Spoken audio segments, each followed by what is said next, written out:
الحمد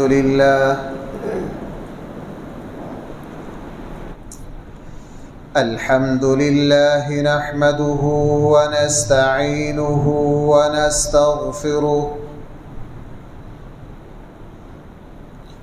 ونؤمن به ونتوكل عليه ونعوذ بالله من شرور أنفسنا ومن سيئات أعمالنا من يهده الله فلا مضل له ومن يضلله فلا هادي له ونشهد أن لا إله إلا الله وحده لا شريك له ونشهد أن سيدنا وسندنا ومولانا محمدا عبده ورسوله صلى الله تعالى عليه وعلى آله وأصحابه وبارك وسلم تسليما كثيرا كثيرا. أما بعد فأعوذ بالله من الشيطان الرجيم. بسم الله الرحمن الرحيم. يا أيها الذين آمنوا كتب عليكم الصيام كما كتب على الذين من قبلكم لعلكم تتقون. صدق الله مولانا العظيم.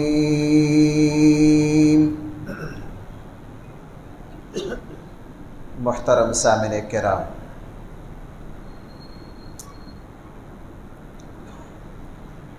رمضان کا جو روزہ ہے یہ اسلام کے 5 بنیادی ارکانوں میں سے ایک رکن ہے. نبی کریم صلی اللہ علیہ وسلم نے ارشاد فرمایا، اسلام کی بنیاد، پورے اسلام کی عمارت 5 ستونوں پر کھڑی ہے. ان میں سے ایک مرکزی ستون شہادت ان لا الہ الا اللہ ہے وان محمدا عبدہ ورسولہ ہے. دوسری نماز ہے، اور بھائی تیسرا روزہ ہے، اور نمبر 4 پر پھر جا کے حج، زکوٰۃ وغیرہ باقی آئے. سب سے پہلے ظاہر ہے ایمان کا درجہ ہے. ایمان کے بعد اسلام میں سب سے پہلے نماز کا حکم آیا، اور نماز کے ساتھ ہی زکوٰۃ کا حکم آ گیا تھا. لیکن زکوٰۃ کی تفصیلات مدینہ منورہ میں آئیں. مکہ میں بس یہ تھا کہ جو تمہارے جی میں آئے خرچ کر دو. نمبر 3 پر زکوٰۃ کا حکم آیا. پھر جب مدینہ منورہ ہجرت ہوئی، تقریباً بعض اہل علم نے فرمایا پہلے سال میں، بعض نے فرمایا مدینہ کے دوسرے سال میں، پھر روزے کا حکم آیا 4تھے نمبر پر. اور 5ویں نمبر پر رسول اللہ صلی اللہ علیہ وسلم کی زندگی کے آخری سالوں میں جا کے پھر جو ہے بھائی وہ حج کا حکم آیا. یہ جو روزہ ہے، ہم روزہ کیوں رکھتے ہیں؟ مجھے آج کی ساری مجلس میں اس کیوں کو عرض کرنا ہے. ہم روزہ کیوں رکھتے ہیں؟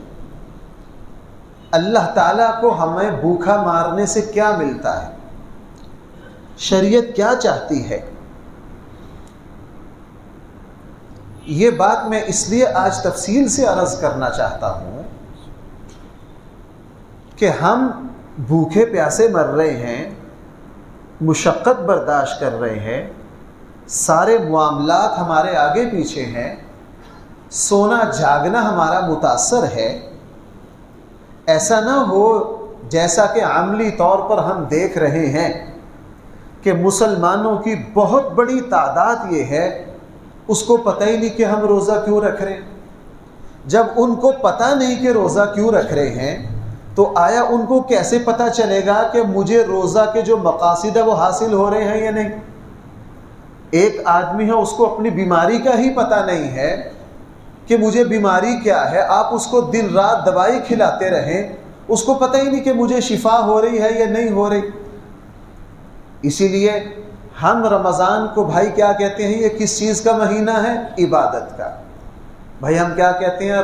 رمضان جو ہے یہ عبادت کا مہینہ ہے۔ یہ غلط نہیں ہے، لیکن یہ بہت چھوٹا سا عنوان ہے، یہ محدود عنوان ہے کہ جی یہ جو مہینہ ہے یہ عبادت کا ہے عبادت کا۔ میں یہ نہیں کہہ رہا کہ نہیں ہے، یہ رمضان کے مقاصد کو بہت چھوٹے سے دائرے میں بند کر دینا۔ حالانکہ شریعت کے روزے سے بہت سارے مقاصد ہیں۔ مجھے آج روزہ کے تقریباً 14-15 مقاصد عرض کرنے ہیں، اور بھائی میرے آج کے اس بیان کی غرض اور مقصد یہ ہے، آیا ہم سب محاسبہ کریں کہ پورے رمضان کے روزے رکھ کے آیا ہم یہ مقاصد حاصل کر پا رہے ہیں یا نہیں، یا ہمارے علم میں ہے یا نہیں۔ اگر یہ سارے مقاصد ہمارے علم میں ہیں اور ہم رمضان میں ان مقاصد کو حاصل بھی کر پا رہے ہیں تو الحمدللہ، اللہ کا شکر ادا کیجئے کہ ہمارا روزہ صحیح رخ پر جا رہا ہے۔ اور اگر ہمارے علم میں بھی نہیں چہ جائے کہ حاصل کرنا دور کی بات ہے، تو بھائیو پھر ہم بہت بڑا نقصان کر رہے ہیں۔ پھر ہم کیا کر رہے ہیں؟ اپنا بہت بڑا نقصان کر رہے ہیں۔ پورا مہینہ بھوک پیاس سے گزار رہے ہیں، ہمیں یہی پتہ نہیں کہ شریعت نے رمضان کا روزہ ہمارے لیے کیوں رکھا ہے۔ آپ روزہ کے مقاصد کو سمجھنے سے پہلے بس یہ بات ذرا بطور تمہید مد نظر رکھیے کہ روزہ جو ہے یہ انسان کی تربیت اور اصلاح کے لیے اتنا ضروری عمل اور عبادت تھی کہ اللہ جل جلالہ نے اس عبادت کو آدم علیہ السلام سے لے کر نبی کریم صلی اللہ علیہ وسلم تک ساری شرعیتوں میں روزہ رکھا۔ کوئی امت ایسی نہیں ہے جس نے روزہ نہ رکھا ہو۔ قرآن میں کیا فرما رہا ہے؟ کما کتب علی الذین من قبلکم، ہم نے تم پر روزہ فرض کیا جیسا کہ تم سے پہلے لوگوں پر روزہ فرض کیا۔ اس سے پتہ چلا پہلی ساری شریعتوں میں روزہ تھا، بلکہ اہل علم نے فرمایا شریعتیں تو دور کی بات ہے، انسانوں کا ہر وہ طبقہ جو کوئی نہ کوئی دین اور دھرم رکھتا ہے اس میں روزہ ہے۔ ہمارے یہاں ہندوؤں میں بھی روزہ ہے۔ ہندوؤں میں بھی کیا ہے؟ اگرچہ ساری شرعیتوں میں تفصیلات مختلف تھیں، اوقات مختلف تھے، عدد مختلف تھے، شرائط اور تفصیلات مختلف تھی۔ جیسے میں نے صبح کے دوسرے پارے کے خلاصے میں عرض کیا تھا، شروع اسلام میں مغرب کی افطاری جو تھی، رات شروع ہونے پر جیسے ہی آنکھ لگ جائے روزہ خود بخود شروع ہو جاتا تھا۔ روزہ خود بخود کیا ہو جاتا تھا؟ اور پہلی شریعتوں میں سحری نہیں تھی، اس لیے نبی کریم صلی اللہ علیہ وسلم نے فرمایا اللہ تعالیٰ نے میری امت کے لیے سحری کے کھانے میں برکت رکھی ہے۔ بلکہ ایک حدیث یہ بھی ہے کہ تم سحری کھا کر یہود کی مخالفت کرو۔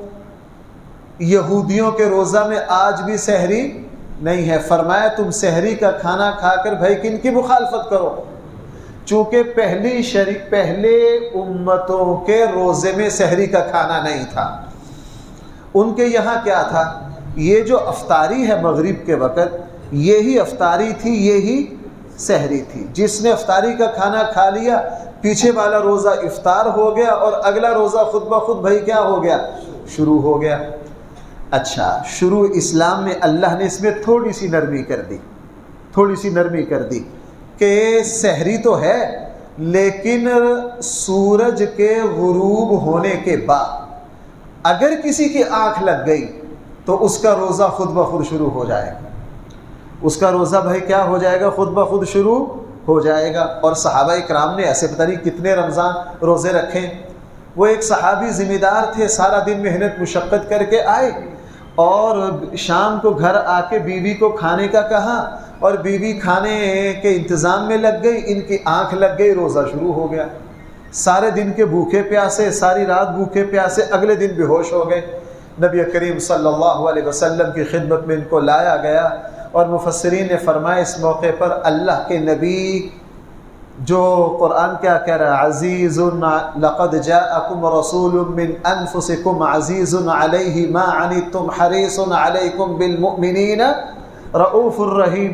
یہ ایسے نبی ہیں تمہاری تکلیف دیکھ کے خود تکلیف میں آ جاتے ہیں, تمہارا غم دیکھ کر برداشت نہیں ہوتا. دعا مانگی ہوگی اللہ سے, اے میرے اللہ میرے امتی کمزور ہیں, ان کے لیے یہ روزہ مشکل ہے. اللہ جل جلالہ نے آسانی کر دی. فرمایا ٹھیک ہے, مغرب سے لے کے صبح صادق تک جو روزے کے احکام ہیں وہ ہم سارے ختم کر رہے ہیں. تمہارے روزے کا دورانیہ چھوٹا کر رہے ہیں, فجر سے لے کے مغرب تک ہے, لیکن اجر تمہیں پہلی امتوں کی طرح ملے گا. بلکہ میں یوں کہہ سکتا ہوں کہ روزہ تمہارا چھوٹا ہوگا, اجر تمہارا زیادہ ہوگا. اجر تمہارا کیا ہوگا؟ ہاں یہ اللہ کی رحمت ہے. بہرحال تو ساری شریعتوں میں روزہ تھا, ساری شریعتوں میں روزہ تھا. اب روزہ کے مقاصد کیا ہیں بھائی, ان کو سمجھنا ہے. سب سے پہلا روزے کا جو مقصد ہے وہ قرآن کریم نے بیان کیا. اگر وہ ایک ہی مقصد ہوتا روزے کا وہی کافی تھا. وہ کیا؟ فرمایا یا ایھا الذین آمنوا, اے ایمان والو, کتب علیکم الصیام, تم پر روزہ فرض کیا گیا. کما کتب علی الذین من قبلکم, جیسا کہ تم سے پہلے لوگوں پر روزہ فرض کیا گیا. کیوں؟ لعلکم تتقون, تاکہ تم متقی بن جاؤ. تاکہ تم کیا بن جاؤ بھائی؟ ہم اگر کہیں نا کہ ایک سبحان اللہ کہنے پہ اتنا بڑا درخت ہے, اور واقعی ہے, صحیح حدیث میں تو ہم سارے کہتے ہیں سبحان اللہ, مزہ آ گیا جی بڑی. جب کہتے ہیں روزہ رکھنے سے تقوی حاصل ہوتا ہے تو آپ نے کسی نے بھی سبحان اللہ نہیں کہا. کیوں بھائی, ایسا ہے یا نہیں؟ کیوں نہیں کہا؟ ہمیں اس کا اندازہ نہیں ہے. ساری شریعت کا مقصد مسلمان کو متقی بنانا ہے. اس لیے قرآن نے شروع میں کیا کہہ دیا؟ ذالک الکتاب لا ریب فیہ. بھائی آگے کیا ہے؟ ھدی للمتقین. پتہ کیا چلا؟ پورا قرآن کریم کا مقصد مسلمان کو کیا بنانا ہے؟ متقی بنانا ہے. روزہ کا مقصد وہی ہے جو پورے قرآن کا مقصد ہے. روزہ کا مقصد وہی ہے جو سارے انبیاء انسانوں میں پیدا کرنا چاہتے ہیں. یہ تقوی کیا ہے؟ تقوی ہے اللہ تعالیٰ کی حیا میں, اپنے اللہ کی شرم میں, اپنے اللہ کی عظمت میں, اپنے اللہ کی محبت میں اللہ کی نافرمانی کو چھوڑ دینا. یہ تقوی ہے. بھائی میں کیا بات عرض کر رہا ہوں, ذرا توجہ رکھیے. ہو سکتا ہے آج کی باتیں جو ہیں وہ تھوڑی سی باریک ہوں, میں بار بار کہوں گا. بھائی تقوی کسے کہتے ہیں؟ اللہ کے احترام میں, عظمت میں, محبت میں, اللہ سے ڈر کے, اللہ کی شرم میں اللہ کی نافرمانی کو مطلقاً چھوڑنا تقوی نہیں. ایک صاحب کو ڈاکٹروں نے کہہ دیا جناب دل کے سارے بال بند ہو گئے ہیں, شراب پی تو مر جاؤ گے. یہ موت کے ڈر سے شراب پینا چھوڑ رہا ہے. کوئی تقوی نہیں ہے, کوئی تقوی نہیں ہے. یہ بینک میں یہ سودی کاروبار کرتے کرتے ڈوب رہا ہے. اس کو یاروں دوستوں نے کہا جناب اگر مزید بینک سے لون لیا ڈوب جاؤ گے. یہ دیوالیہ ہونے کے خطرے سے سود چھوڑ رہا ہے. یہ کوئی تقوی نہیں ہے. اس کو پیٹ کی بیماری ہے. پیٹ کی بیماریوں سے یہ وہ کھانے جو حرام ہیں شریعت نے روکے ہیں, مردار نہ کھاؤ, فلاں نہ کرو, ان سے بچ رہا ہے. یہ کوئی تقوی نہیں ہے. تقوی وہ ہے کہ انسان اپنے اللہ کی محبت میں بھائی کس میں؟ اپنے اللہ کی محبت میں، اپنے اللہ کے احترام میں، اپنے اللہ کا اپنے اوپر حق سمجھتے ہوئے اللہ کی نافرمانی کو چھوڑ دے، اللہ کی نافرمانی کو۔ ہاں فرمایا روزہ اس لیے رکھا جا رہا ہے۔ اور بھائی اگر آج کے مسلمان کو روزے کا مقصد کا پتہ چل جائے تو ہمارے یہاں بازاروں میں جو ناجائز نفع خوری ہو رہی ہے، روزے دار بھلا یہ کرے گا؟ روزہ رکھ کر ہمارے یہاں جو گناہوں کا بازار گرم ہے، پتہ چلا ہمیں روزے کے مقصد کا پتہ نہیں ہے۔ روزے کے مقصد کا پتہ، اللہ کے نبی نے تو یہاں تک فرمایا اگر روزے کی حالت میں تم سے کوئی بحث کرے، تمہیں کوئی گالی دے تو اس کا جواب بھی نہ دو، اسے کہو میرا روزہ ہے، اگر میں تمہارے ساتھ بحث کروں گا تو میرا روزہ خراب ہو جائے گا، میرا روزہ کیا ہو جائے گا؟ تو بھائی روزے کا پہلا مقصد کیا ہے؟ اپنے اندر کیا پیدا کرنا؟ تقوی۔ اور جس نے تقوی پیدا کر لیا، قرآن دوسری جگہ کہہ رہا ہے اللہ جل جلالہ اپنا محبوب صرف متقی لوگوں کو بناتے ہیں۔ صرف کس کو بناتے ہیں؟ ہاں قرآن نے کیا کہا؟ ان اکرمکم عند اللہ اتقاکم، تم میں سب سے زیادہ معزز وہ ہے جو جتنا بڑا متقی ہو۔ تو روزہ ہمارے اندر تقوی۔ اب میں یوں کہہ لیجئے، اب ہم نے پورا مہینہ بھائی اپنا محاسبہ کرنا ہے۔ بھائی میری بات سمجھ پا رہے ہیں؟ پورا مہینہ محاسبہ کرنا ہے، آیا میرے روزہ رکھنے سے میرے اندر یہ جذبہ پیدا ہو رہا ہے کہ میں اللہ کے فلاں جو ناجائز نافرمانی کے کام کرتا تھا وہ چھوڑ رہا ہوں یا نہیں؟ اگر روزہ رکھنے سے اندر وہ قوت پیدا ہو رہی ہے تقوی کی، تو بھائی ہم بالکل صحیح سمت پر جا رہے ہیں، ہمارا روزہ بالکل ٹھیک ہے۔ اگر بھائی روزہ کے ساتھ ساتھ رشوت بھی اسی طرح چل رہی ہے، کرپشن بھی اسی طرح چل رہی ہے، جھوٹ بھی اسی طرح ہے، بے ایمانی پہلے سے زیادہ ہو گئی ہے، بے ایمانی پہلے سے زیادہ ہو گئی ہے، پھر ہمارے آقا صلی اللہ علیہ وسلم کا یہ فرمان بالکل ہمارے لیے ہے کہ بہت سے لوگ روزہ رکھتے ہیں سوائے بھوکا پیاسا مرنے کے ان کو کچھ نہیں ملتا۔ حضور نے کیا فرمایا؟ بہت سے لوگ روزہ رکھتے ہیں ان کو بھوکا پیاسا مرنے کے علاوہ اور کچھ ہے۔ تو بھائی روزے کا ایک مقصد کیا ہو گیا؟ تقوی۔ روزے کا دوسرا مقصد کیا ہے؟ نبی کریم صلی اللہ علیہ وسلم نے فرمایا روزہ جو ہے یہ جسم کی زکوٰۃ ہے۔ بھائی اللہ کے نبی نے کیا فرمایا؟ روزہ جو ہے یہ جسم کی زکوٰۃ ہے۔ کیا مطلب؟ زکوٰۃ جیسے انشاءاللہ آگے رمضان میں کوئی زکوٰۃ پر جمعہ آئے گا، وہاں میں زکوٰۃ کے مقاصد میں یہ بات بیان کروں گا کہ مسلمان جب کوئی کاروبار کرتا ہے، نہ جانتے ہوئے غلطی سے کوتاہی سے اگر مال میں کوئی اونچ نیچ ہو جائے، ارادے سے نہیں، جان بوجھ کر نہیں،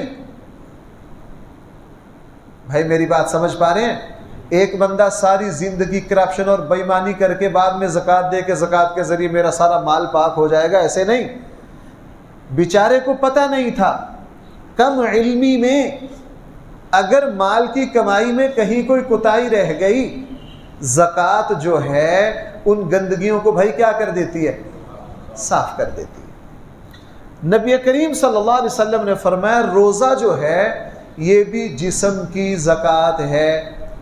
پتہ نہ چلا ہو، مسئلے کا علم نہ ہو، کہیں غفلت ہو گئی ہو، کوتاہی سے کہیں کھانے میں اونچ نیچ ہو گئی ہو،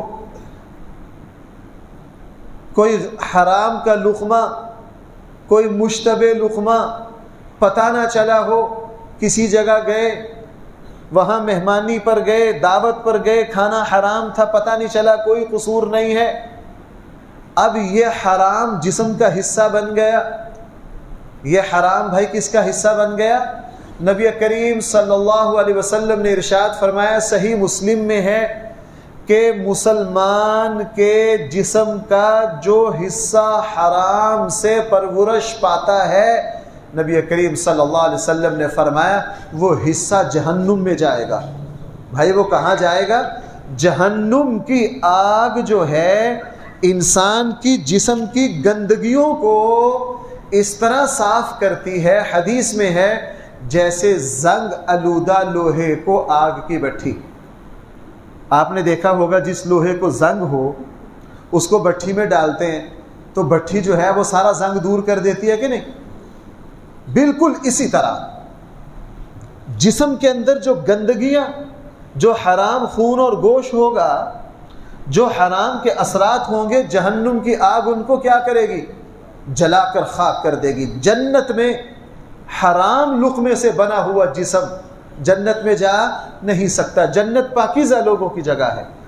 تو بھائی اللہ جل جلالہ نے، میں یوں کہہ سکتا ہوں بھائی، ذرا جو کام جہنم نے کرنا ہے وہ صفائی دنیا میں ہمارا کیا کر رہا ہے؟ روزہ کر رہا ہے.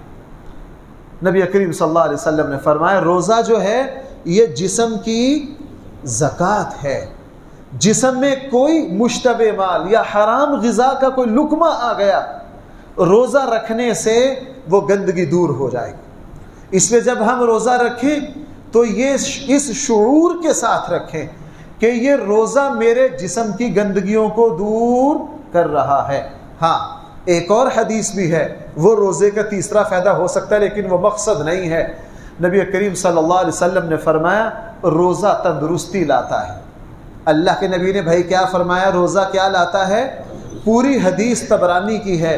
نبی کریم صلی اللہ علیہ وسلم نے فرمایا جہاد کرو مال غنیمت ملے گی. حضور نے فرمایا سفر کرو اللہ تعالیٰ رزق میں برکت دیں گے.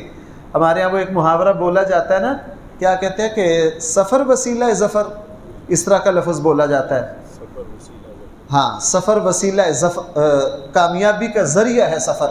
جو بندہ اپنی روزی روٹی کمانے کے لیے سفر کرتا ہے اس میں کوئی شک نہیں اللہ تعالیٰ اس کو برکتیں دیتے ہیں. 5ویں پارے میں قرآن کریم نے ہجرت کی برکات میں بھی اس کو بیان کیا ہے. تو پوری حدیث یہ ہے مال غنیمت چاہتے ہو تو بھائی کیا کرو؟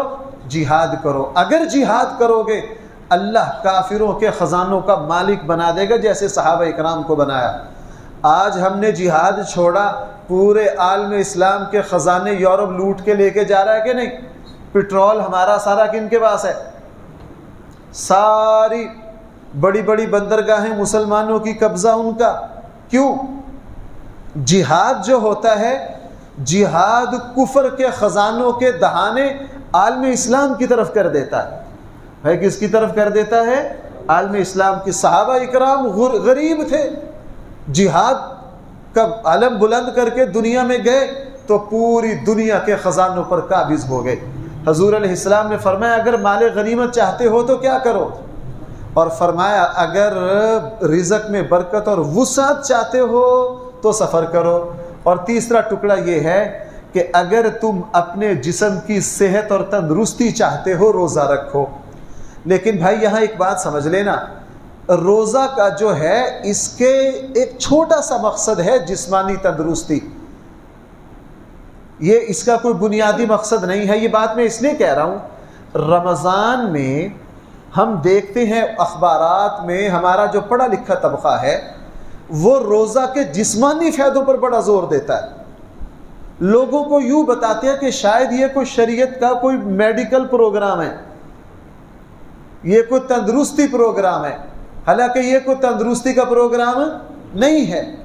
مولانا مودودی صاحب رحمۃ اللہ علیہ کے بارے میں آتا ہے، ان کے پاس ایک ڈاکٹر صاحب آئے اور ڈاکٹر صاحب نے بڑے دلائل سے مولانا کو یہ سمجھانے کی کوشش کی کہ جو روزہ ہے یہ جسمانی تندرستی کا سبب ہے.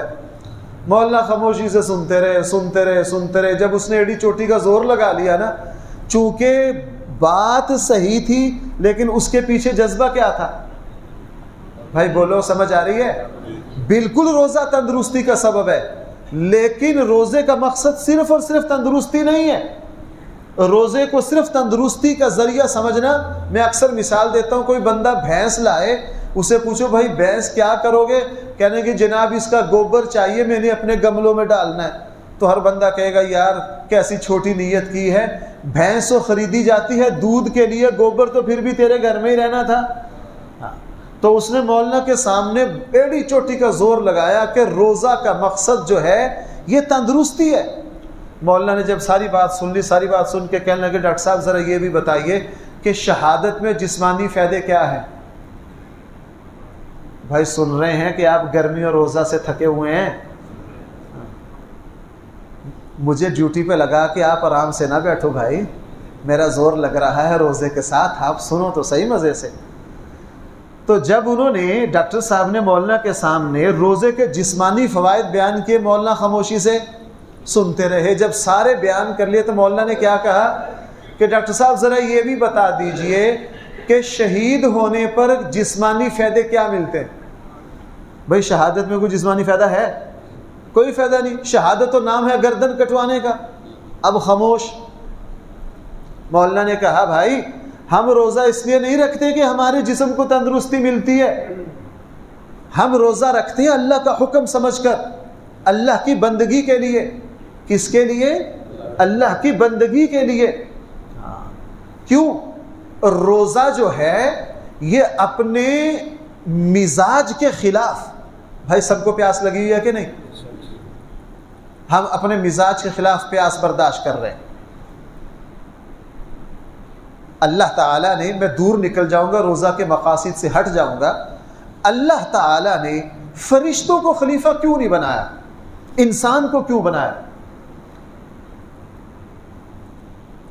اگر اللہ تعالیٰ خشک بادشاہ ہوتے، اور بادشاہوں کو تعریف بڑی پسند ہوتی ہے، آج بھی ہمارے یہاں ایسے وزراء رکھے جاتے ہیں جن بدبختوں کا کام صرف چاپلوسی کرنا ہوتا ہے، اور ہمیشہ بادشاہوں کو چاپلوسی مرواتے ہیں۔ کون مرواتے ہیں؟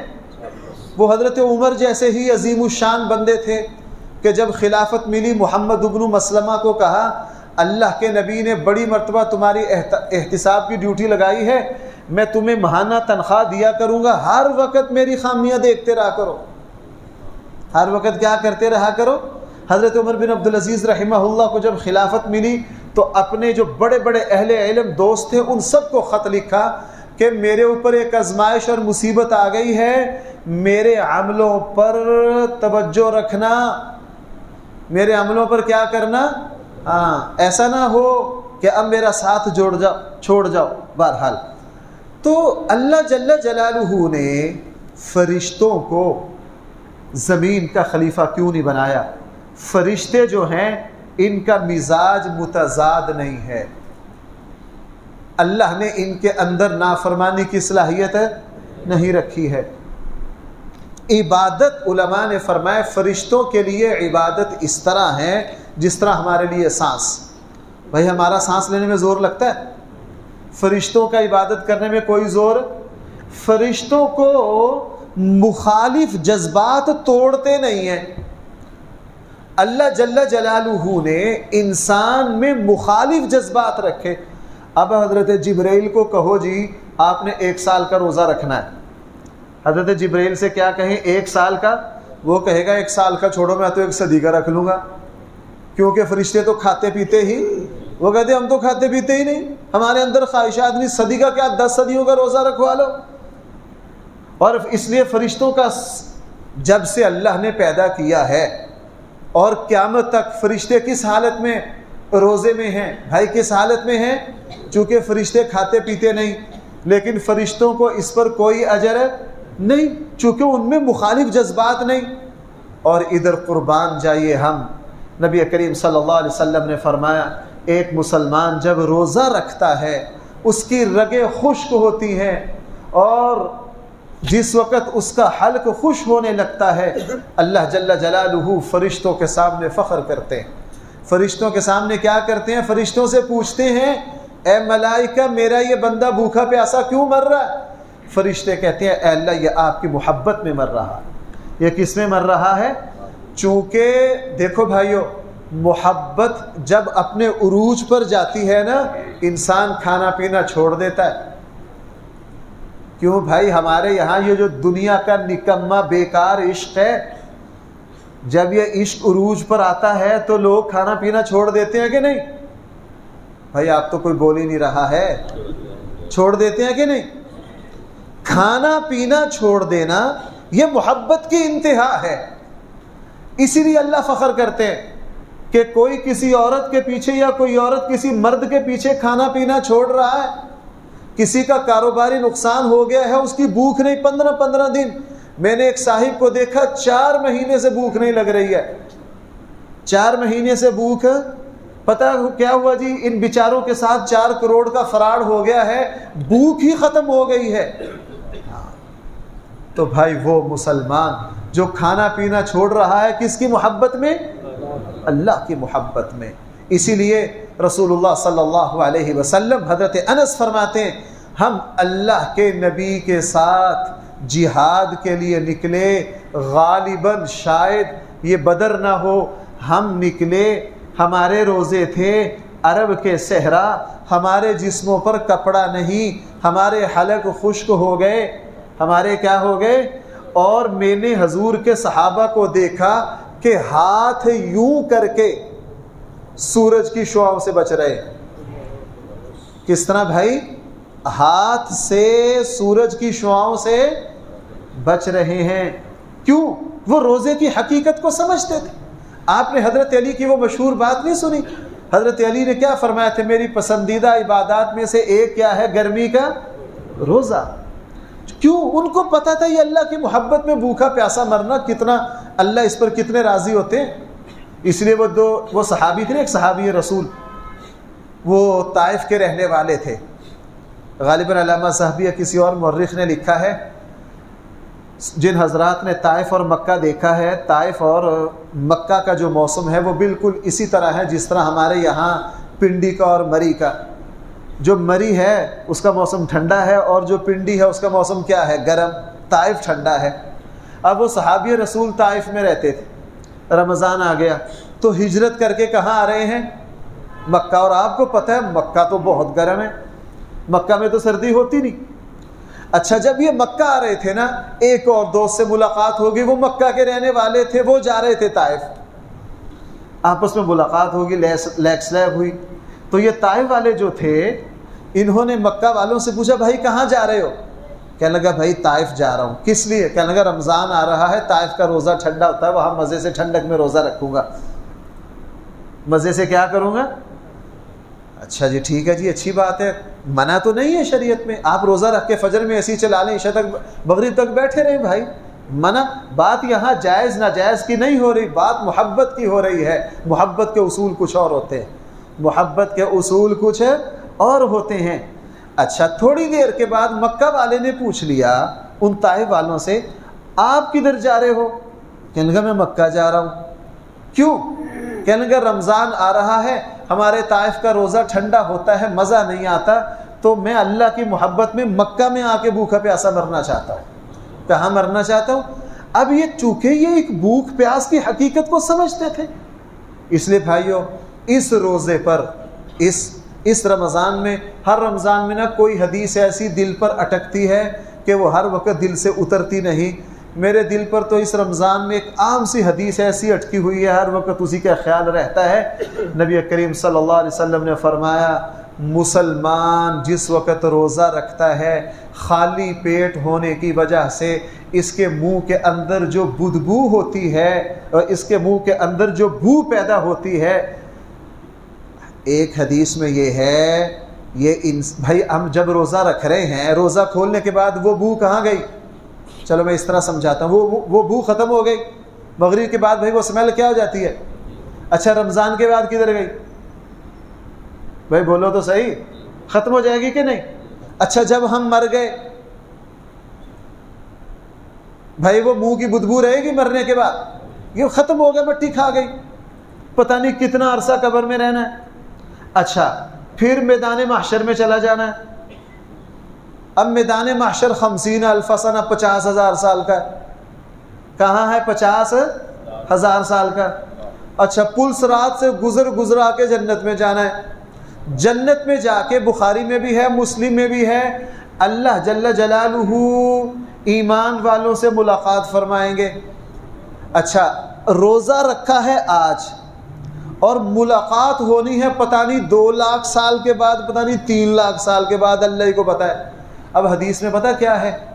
حدیث میں یہ ہے جس صدی روزہ رکھنے کے صدیوں بعد یہ روزے دار جب اپنے اللہ سے ملے گا، دنیا میں روزہ رکھ کے اس کے منہ کے اندر ایک بو پیدا ہوگی، جس وقت وہ اللہ تعالیٰ سے ملاقات کرے گا اس روزے دار کے منہ کے اندر وہ بو دوبارہ پیدا ہوگی، اور اللہ جل جلالہ اس ملاقات میں اس بو کو مشک سے زیادہ پسند کریں گے۔ اب روزہ رکھا کہاں؟ میں اس رمضان میں سوچ رہا ہوں اس حدیث پر بہت، کہ روزہ رکھا یہاں، قبر میں چلے گئے، برزخ کی صدیاں، محشر کی صدیاں، یہ کیا ہے؟ اس سے اندازہ لگا لیجئے اللہ تعالیٰ کو اپنے بندے کا روزہ کتنا محبوب ہے۔ بھائیو، یہ معاملات محبت کے ہیں، یہ معاملات کیا ہیں؟ محبت کے ہیں۔ محبت کے معاملات سمجھ نہیں آتے۔ بچہ 4-5 مہینے کا ہے، بہت چیخ رہا ہے، چلا رہا ہے، بے چین ہو رہا ہے، ماں بیچاری پریشان ہے، ماں کبھی الٹا کرتی ہے کبھی سیدھا کرتی ہے، کبھی الٹا کرتی ہے کبھی سیدھا کرتی ہے کہ میرا بچہ بہت بے چین ہے، کبھی اٹھا بچہ روئے جا رہا ہے، روئے جا رہا ہے، روئے جا رہا ہے، ماں بھی بے چین ہے، اور اتنے میں بچے نے الٹی کی، کھانا جو دودھ پیا تھا بچے کو وہ ہضم نہیں ہو رہا، جیسے ہی الٹی کی بچہ پرسکون ہو گیا۔ بھائی بظاہر اب یہ گندگی ہے، لیکن اس الٹی پر ماں پریشان ہوتی ہے یا خوش ہوتی ہے؟ بھائی بولو، خوش ہوتی ہے۔ ماں کیا سمجھتی ہے؟ میرا بچہ کیا ہو گیا؟ پرسکون۔ چونکہ محبت کی دنیا کچھ اور ہوتی ہے، اور روزہ اللہ کی محبت ہے۔ روزہ کیا ہے؟ اللہ کی محبت ہے۔ حیران ہے آج کا مسلمان روزہ نہ رکھے۔ مسلمانوں کی روزہ رکھنے کی شرح جو ہے وہ 8-10% ہو جائے۔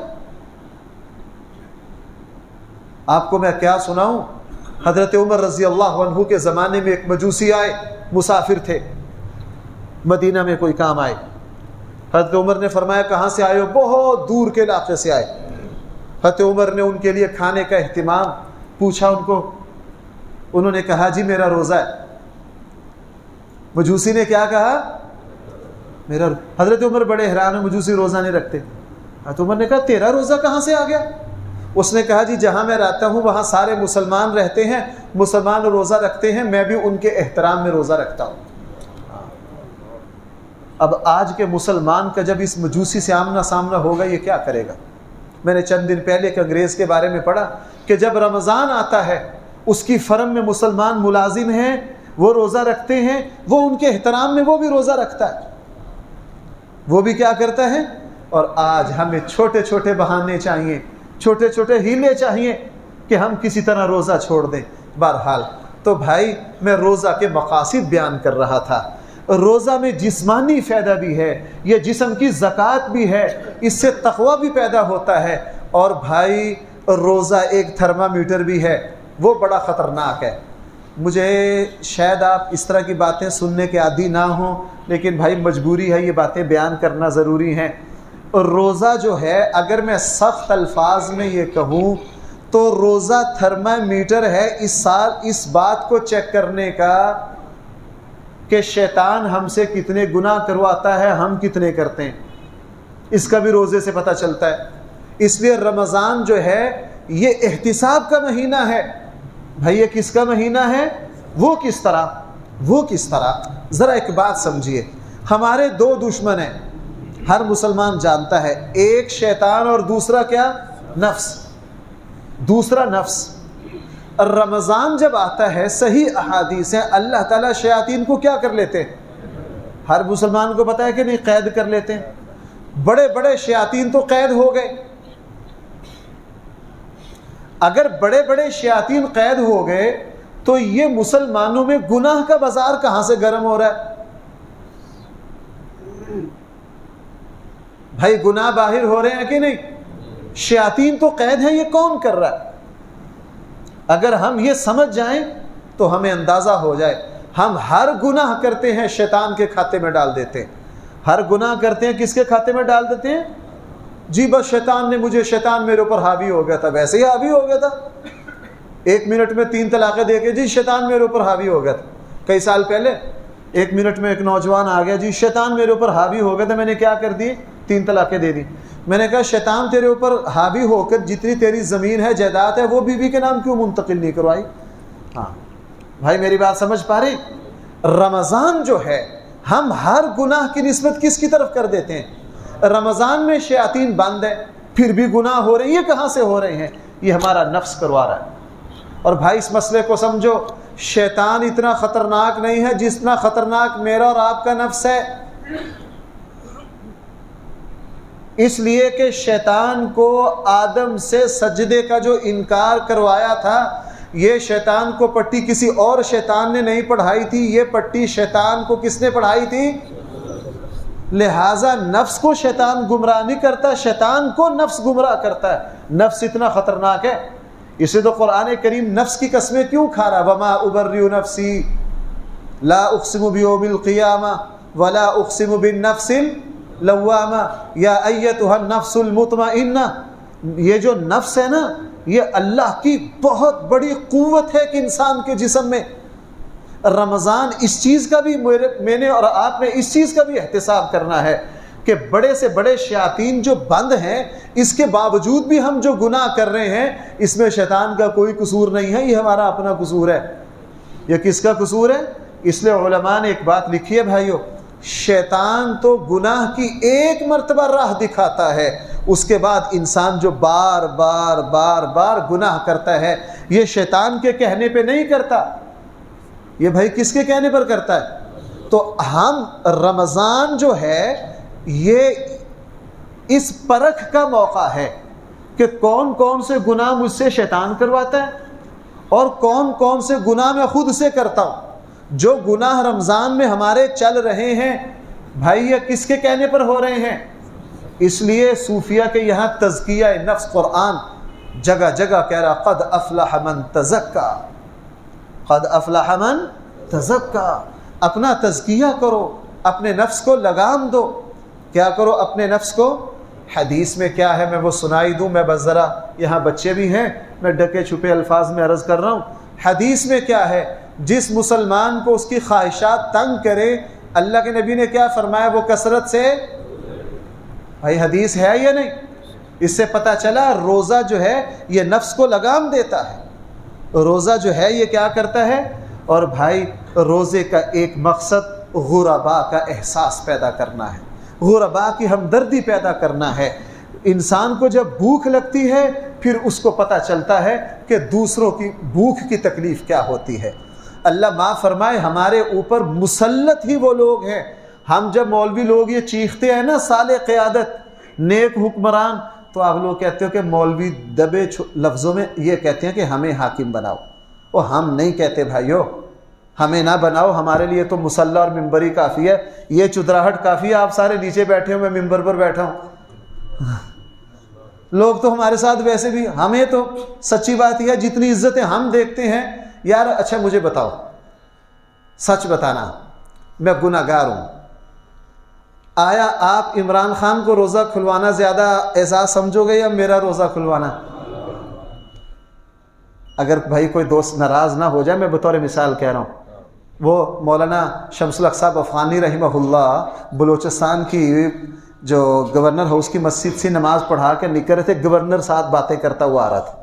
گورنر کہہ رہا تھا مولانا لوگ آپ کی عزت کیوں نہیں کرتے؟ آج لوگ یہ کہتے ہیں جی تمہاری عزت کیوں نہیں؟ تمہیں کیا پتہ ہماری عزت ہے یا نہیں؟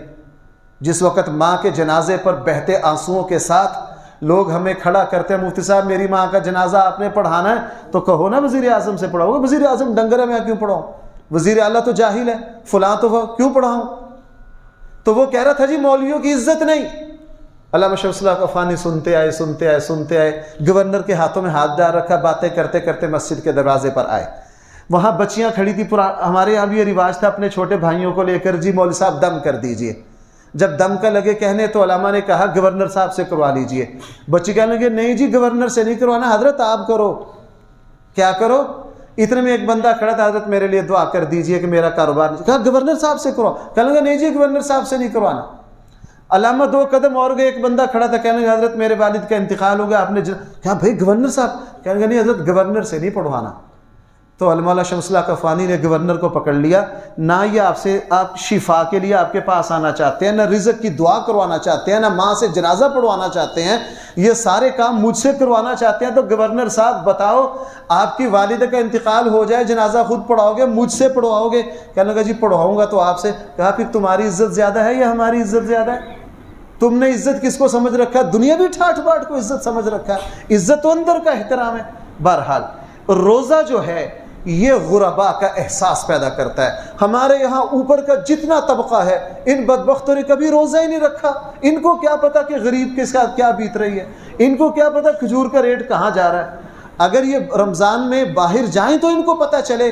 آئیے ہیں ذرا اسلام کے دروازے پر، حضرت عمر رضی اللہ عنہ گرمیوں میں مدینہ کی گرمی، دوپہر کو ننگے پاؤں چل رہے، کیا کر رہے ہیں؟ ننگے پاؤں چل رہے ہیں ریت کے اوپر 2 منٹ ننگے پاؤں چل کے دیکھو۔ حضرت علی گھر سے نکلے، فوراً جوتا نکالا، امیر المومنین ننگے پاؤں ریت پر، جوتا گم ہو گیا، کیا وجہ ہے؟ میرا جوتا پہن لیجئے۔ فرمایا علی نا جوتا میرے پاس ہے، میں ننگے پاؤں اس لیے چل رہا ہوں کہ اس وقت اسلام کے مجاہد 3 محاذوں پر گرمی میں جنگ کر رہے ہیں، میں دن کو ریت پر پیدل چلتا ہوں تاکہ مجھے محاذ پر لڑنے والے مجاہد کی تکلیفوں کا احساس رہے۔ میں یہاں آپ نے کئی مرتبہ سنا ہوگا پورے عرب میں قحط پڑا، حضرت عمر کے سامنے اچھا کھانا پیش کیا، فرمایا جب تک قحط دور نہیں ہوتا اس وقت تک سرکے کے علاوہ کوئی سالن استعمال نہیں کروں گا، خشک روٹی کھاؤں گا تاکہ مجھے اپنی رعایا کے دکھ کا احساس ہو۔ روزہ احساس پیدا کرتا ہے کہ غریب کے ساتھ کیا بنتی ہے۔ روزہ بھائی کیا پیدا کرتا ہے؟ بھوک کا احساس پیدا کرتا ہے۔ اور بھائی روزہ جو ہے انسان میں قوت برداشت پیدا کرتا ہے۔